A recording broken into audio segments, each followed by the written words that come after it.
સાબરકાંઠાના હિંમતનગરમાં ગમખ્વાર અકસ્માત થયો અને 7 લોકોના મોત થઈ ગયા। શામળાજીથી અમદાવાદ આવી રહેલા મુસાફરોની કાર ટ્રેલરની પાછળ ઘૂસી ગઈ, જેથી કારમાં સવાર 7 લોકોના મોત થયા, જેમાં મૃતકોના ધનવાની, રવિભાઈ, રોહિત સાગર ઉદાની, ગોવિંદ, રાહુલ, રોહિત અને બર્થ છે, જ્યારે એકની હાલત ગંભીર છે। તમામ મૃતકો અમદાવાદના રહેવાસી છે। બનાવની જાણ થતાં 108 ફાયર અને પોલીસની ટીમ સ્થળ પર પહોંચી। જો કે અકસ્માત એટલો ભયંકર હતો કે કારનો કચ્ચર ઘાણ નીકળી ગયો।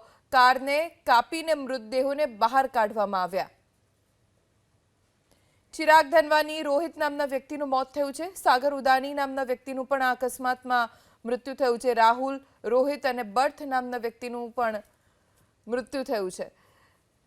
ગમખ્વાર અકસ્માતમાં અમદાવાદના આ 7 લોકો મોતને ભેટ્યા, તો એક વ્યક્તિ જેની હાલત ગંભીર હોવાની જાણકારી પ્રાપ્ત થઈ છે।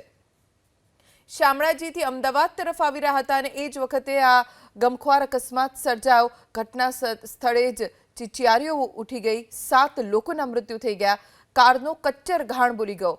ઇનોવા કાર આગળથી સાવ દબાઈ ગઈ અને એટલે જ કારને કાપીને, પતરા કાપીને તેમાંથી એક પછી એક મૃતદેહને બહાર કાઢવા પડ્યા। તાત્કાલિક પોલીસ સ્થળે પહોંચી અને ગંભીર અકસ્માત હતો એટલે રસ્તો ખુલ્લો કરાવવો પણ એક પડકાર હતો। એક પછી એક પ્રક્રિયા પોલીસ દ્વારા શરૂ કરવામાં આવી।